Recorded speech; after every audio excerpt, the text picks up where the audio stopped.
আসসালামু আলাইকুম। আশা করি সবাই ভালো আছেন। গ্রিনহাউসে হাইড্রোপনিক পদ্ধতিতে বিট টমেটো চাষ আধুনিক কৃষির একটি উন্নত ও কার্যকর প্রযুক্তি। এই পদ্ধতিতে মাটি ছাড়াই নিয়ন্ত্রিত পরিবেশে সারা বছর উচ্চ মানের বড় আকারের সুস্বাদু বিট টমেটো উৎপাদন করা সম্ভব। হাইড্রোপনিক গ্রিনহাউসে বিট টমেটোর শিকড় মাটির পরিবর্তে পুষ্টি সমৃদ্ধ পানির দ্রবণ বা নিষ্ক্রিয় মিডিয়া যেমন কোকোপিট বা রকুলের মধ্যে রাখা হয়।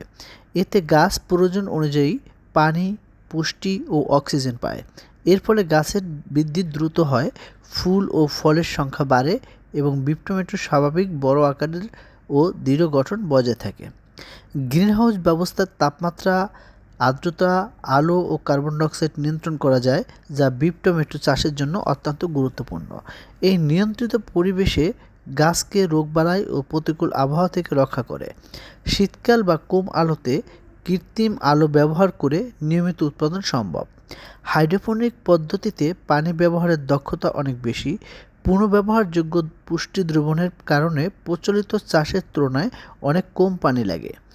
একই সঙ্গে সার অপচয় করা হয় এবং পরিবেশ দূষণের ঝুঁকিতেও হ্রাস পায়। পরিষ্কার ও নিয়ন্ত্রিত পরিবেশের কারণে কীটনাশক ব্যবহারও তুলনামূলক কম প্রয়োজন হয়। বাণিজ্যিকভাবে গ্রিনহাউসে হাইড্রোপনিক বিট টমেটো চাষ অত্যন্ত লাভজনক।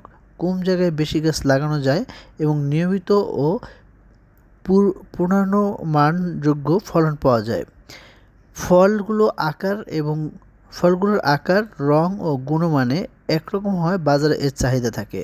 সার্বিকভাবে গ্রিনহাউস হাইড্রোপনিক বিট টমেটো চাষের একটি টেকসই, আধুনিক ও লাভজনক কৃষি পদ্ধতি, যা ভবিষ্যৎ নিরাপদ খাদ্য উৎপাদনে গুরুত্বপূর্ণ ভূমিকা রাখতে পারবে।